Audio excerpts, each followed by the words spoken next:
पोती माई लई जाए बहिनी। जब से यह बनवरिया के घरे हम उतर गईनी तब से काम करत करत हमार जिंदगी रद्द पलीती होई जाता बे। अब तोहर लोगन से हम का बताई। अपने तो बहिनी लोगन घुमले से नहीं फुर्सत पावत दही जरा कपूत इधर उधर मुंह मारले से नहीं फुर्सत पावत। घरे तो हम बैठे बैठे चूल्ही पोती बर्तन माजी झाड़ू लगाई पूरा घर का सारा जिम्मेदारी हम देखी। और ऊपर से बनवरिया के माई दादा का खर्चा बहिनी लोगन उन्हें के देखा दवाई दारू सुई।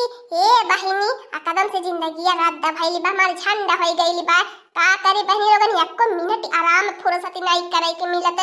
का बताई हमार बहिनी लोगन हमार यारवा तड़प के रह जाता बा हमसे बतियावे खातिर फोनवा करल बहिनी लोगन फुर्सतिया टाइम नहीं लगत की बतियाई लेई। का करे बहिनी लोगन जब से बियाह की बनवरिया के घर आई गईनी हमारे यारवा रोए रोए के मर जाता बा। रोए रोए ओकर बुरा हाल हो जाता बा। का बताई बहिनी लोगन हमारे यारवा के देखले के बाद में कहलो लोगन के तरस से आई। ओहे गैर होई तो बहिनी लोगन रानी की नहीं हमें बनाई के रखले होते। हां बहिनी लोगन आपको काम धंधा नहीं करे देते कहा तू आ जाए हम तुहर रानी की नहीं बनाई के रखबे। कहा खाली तो हमारे अखिया के सोझा रहिया लेकिन तो का बताई हमारे भैया भौजी लाई के हमार जिंदगिया बोल गई नहीं है बनवरिया के सथवा बहिनी बेमड़ावा के। चला तो बाटी आज पहले बैठ के वीडियो कॉल आइडियो कॉल बतियाई दी काऊ कहने। अब से अगर हमें भगाए के ले जाए चाहिए तो हम चली जावे।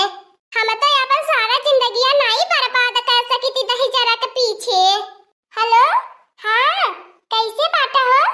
हाँ हमार का हमार जवानी कत्ती बीती जाए का बताई। हम कहत रहनी तो हसे ने कि अगर हम तो हसे बियाह ना करत ना सुखी तरह पे तोहार दिन रात ये तो ना याद सतावत है तो ना याद सतावत है कि का तो से हम बताई।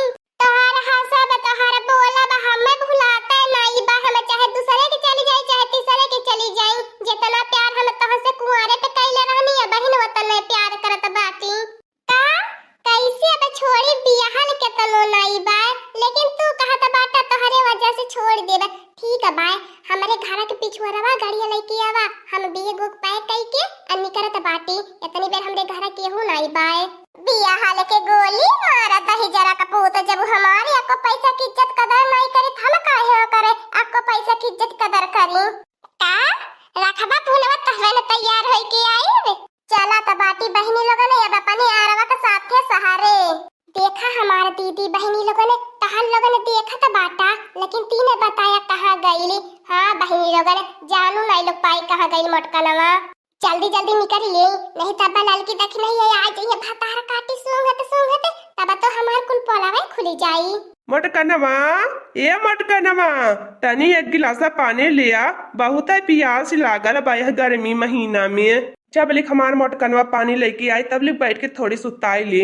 ई मोटकनवा भैंसिया की याको पैसा के चिंता फिक्र नहीं रहती एक पैसा का हमारी इज्जत नहीं करती अपने मर्द दे के। बतावा पता न कान काहे अपने मर्द के देखी देखी जरत रहिले। मोटकी बहिर हो गईली का नाई सुना तब करे इनाई के लिए आई के पनिया जल्दी से दई दिए। बतावा ई मेहरारू हवे अम्मा बाऊ नाई लौकत है न पता न कान कहाँ चली गई ने।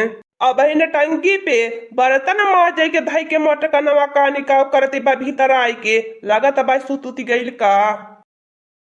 और ई दादा रे मोरे बाप्पा रे बाप्पा ई मोटकनवा पूरा घरा में खोजे नाई लौकती बा कहाँ गइल। ललकी दखिनहिया केहन गइल हुई घुमरिया कैले से नाई फुर्सत मिलती। चलत बाटी आज कड़ानी काड़ा बने होशियो हो जाई नानी के घुमाई कुल छुट जाई अक्के देने कुल घुमाई निकारी लेबे। कोहा दखिनो जीजी आज खाना में का बनाई। ए ललका बहिनी कुछ हो जा दाल भात डारी दिया का जवन खरम बातवन बनाई के धाय दिया रुका अब हम खुद न कंडिया थाप के आवत बाटी। ए ललकी दखिनहिया ये मोटकनवा आइली बा नहीं बारू जने आज बड़की जीजी धीरे धीरे दसवारन हो गेल हमन के घरे वारी आइले। बड़की जीजी नहीं इतनी बेरी आवत जाती बाटी न हम ही लोगन जाए आवे बहुत बाटी बड़की जीजी के न का करी बड़ू जने बहुत काम पर जाला तब नहीं जाए आवत बाटी बड़की जीजी के है का भइलिए बारू जने कौनो बात हो गइल का।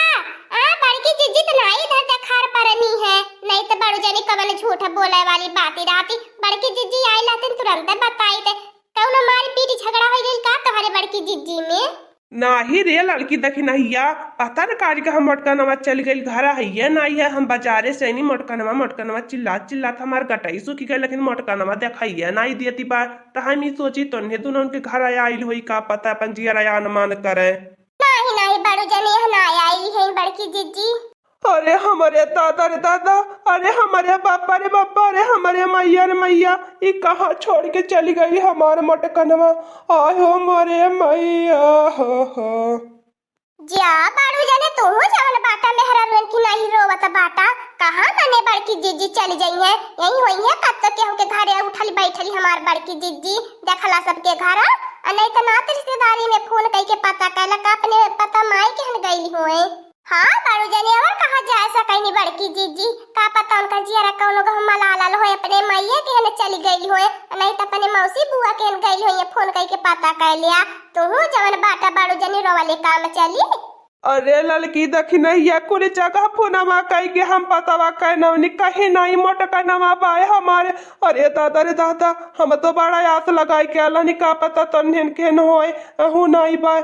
अरे दादा रे दादा कहाँ छोड़ के जा सकेला हमारे मोटकनवा हमें का बाड़ू जने आज रोवत गावत बाटा कम सकतिया नहीं बड़की जीजी के कैला है बहुत मजबूर कई देहला बड़की जीजी के घर छोड़ के भागे बीर रहे खातिर।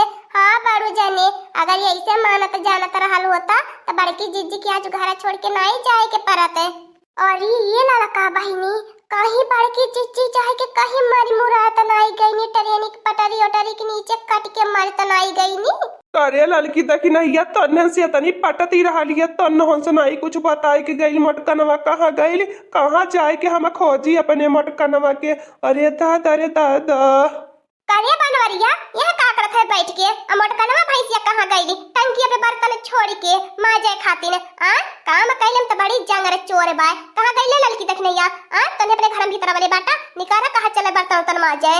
अरे हमारी अम्मा अब का बताई हमार मोटकनवा कहाँ चली गईली ऐसे हमारी अम्मा तोरे गरिया के तोरे मुहा के चलते भागी गईली घर छोड़ के आजू। कारिया बनवरिया हमारी वजह से वो कहाँ जा सकेला घर द्वार छोड़ के वो भागल नहीं होई कत्तो होई के घरे उठली बैठली त झूठा टेंशन लेता बाटे टेंशन में आई के रोवत बाटे।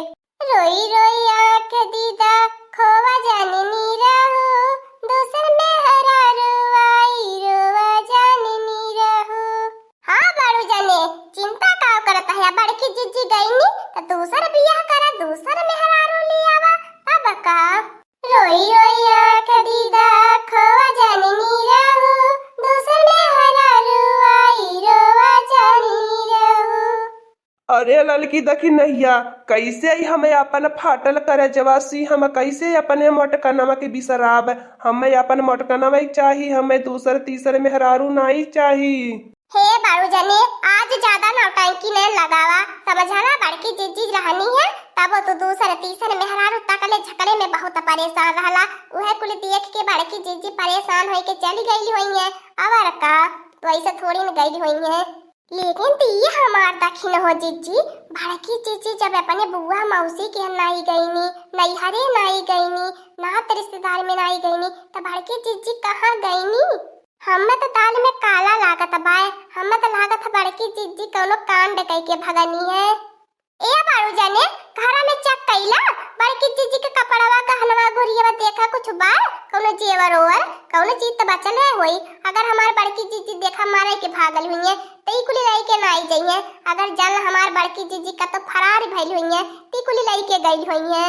अरे लड़की देखी नहीं घर में कौनो चीज हुआ नहीं पाए। अरे हम जब बिहावा में अंगूठिया चैनवा मिलल रहा है सिकड़िया वो कुली लाई के गईली बाय। एकर मतलब का समझत है बाड़ू जाने बड़की जीजी केहू के लाई के फरार भइनी गईल त का मोटकनवा इमे चिंता करे वाली कौन बनवारी बाबू बाती बाय तोहर फिर से रंग से बियाह कराई जाई वसे निक सुंदर के मेहरारू आई रोवा जिन ये हमार बाबू।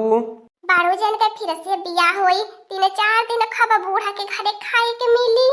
लेकिन तेल ललका बहनी बड़की जीजी रहती रानी कितना हंसती बोलती रानी अपन सब जन के साथे कितना घूमत टहरती रानी छोड़ के चली गईनी बहुत सुन सुन लागत बाय का करबू दखिनो जीजी अब जी गयल ते गयल अब ओकरे सोचले नहीं कुछ होए वाला बाय ओकरे बारे में याद करब पाप बाय। हाँ जाने बड़की जीजी के अपने ख्याल मन तन से धन से कुल निकाल जा गईनिन त का बड़की जीजी के दूसर मर्द मिल जाइए तुम्हें दूसर मेहरारू नहीं मिली है तुम्हें तो 36 मेहरारू बहन मिल जाई है। अरे बनवारी बेटा हुआ हमारो गहनवा लइके फरार भइली। अरे दादा रे दादा ई डाकुनी रहे डाकुनी घरा भर के गहनवा टकटोरी के लइके भागली बाय भतार काटी। जाए द बूढ़ा कहन म गुरियवा कहबाय फिर से कहन म गुरियवा गढ़वाई उठी तुम्हें खाती ने। हाँ दोस्तों आज का कार्टून कॉमेडी वीडियो यहीं तक था। आगे का कार्टून कॉमेडी वीडियो देखने के लिए हमारे चैनल को सब्सक्राइब करिए। हमारे चैनल का नाम है दीदी कार्टून ऑफिसर। और हाँ दोस्तों हमारी वीडियो को ज्यादा से ज्यादा शेयर करें लाइक करें बेल आइकन को दबाना मत भूलिएगा सब्सक्राइब करना तो बिल्कुल मत भूलिएगा। और हमारी कार्टून कॉमेडी वीडियो देखने के लिए आप सभी को धन्यवाद है।